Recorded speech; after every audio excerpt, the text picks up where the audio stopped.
HR are not head teachers, and we should not have people being sent to our office when they've done something wrong. That is not the way to deal with things, and in this video I'm going to tell you the right way to deal with things.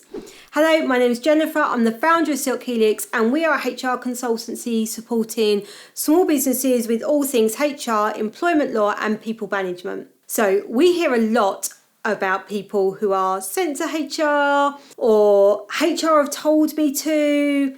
In fact, we see it on TV all the time where HR are kind of the bad guys and the line manager's like, yeah, I've got to do this because HR said. This is a really common misconception and very problematic. It could even result in you losing an employment tribunal because a line manager has just deferred it up to HR. It's not HR's role. I've also had people asking me to do one-to-ones or performance management meetings for them, wanting to outsource that management task. And whilst, yes, we do work really closely with our clients, we will handhold them through, we will even sit in on meetings when it's relevant and the right thing to do. But one-to-one meetings are day-to-day management. Management need to be telling people when they're not performing, not HR. We are not there for that. We are not the day-to-day line manager. We are not best placed to do it. And when you try and outsource that, you're just saying to somebody, you're not important enough for me to put the time, energy or effort into. It also undermines the line manager, because if my line manager is telling me to do something, my line manager is setting expectations, but my line manager isn't the person that comes back to me and says, actually, yeah, you did really well, or yeah, but this could be improved, then it undermines the role of the line manager and basically says that this person has no authority and everything is deferred to HR. And that doesn't help line managers being able to deal with things on a day-to-day basis. In fact, what we find is this stops issues being nipped in the bud really early on, because by the time it's got serious enough for someone to be sent to HR, it has escalated and the line manager just has not dealt with it. And this is a problem with the attitude of sending to HR.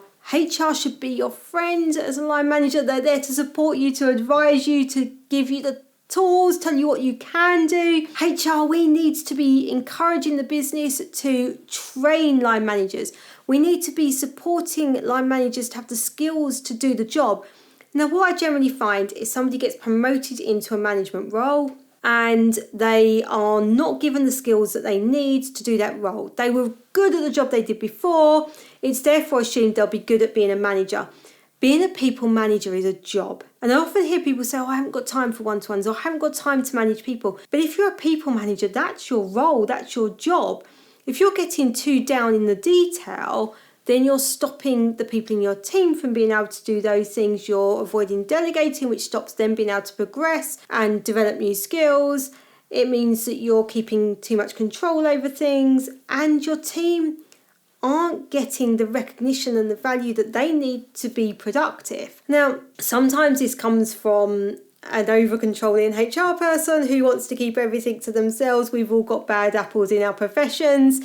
More often than not, it's businesses just not investing in training for line managers. So the line managers don't know how to deal with things. It gets deferred to HR, and then it just becomes easier to send them to HR to deal with it rather than deal with it themselves.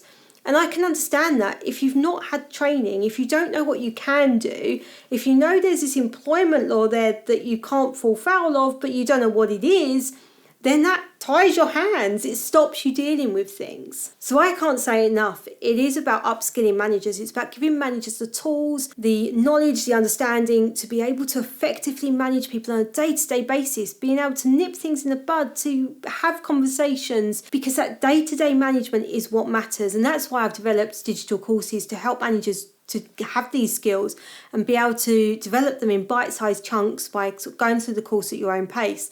And that will be effective for small businesses where getting a trainer out on site, perhaps it's for one manager, we can see why that's not going to be effective for you. As I mentioned at the top of the video, this could actually end up with you losing an employment tribunal. And that is because managers should be making these decisions. It's not HR's role. So HR's role is there to advise the business, to keep them compliant with employment law, to do things like make sure that there are sufficient trainings provided, to make sure that skills gaps are identified, to look at strategies to reward and motivate people, to look at policies, procedures that fit the business and also make sure they're compliant with employment law, to advise managers. So there should be someone that managers can go to, and that's what we do for our clients. You come to us, we will advise you, we will work with you to decide the best course of action for your team, for your business. But it's a partnership that should work in partnership with the line manager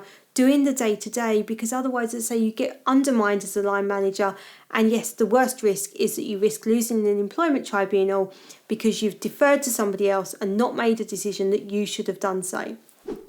For more hints on how to effectively manage your team, hit that subscribe button and the notification bell so you don't miss a single one of our videos. And if you've got any questions, pop them in the comments below. I will do my best to answer them, and they may even form my next video.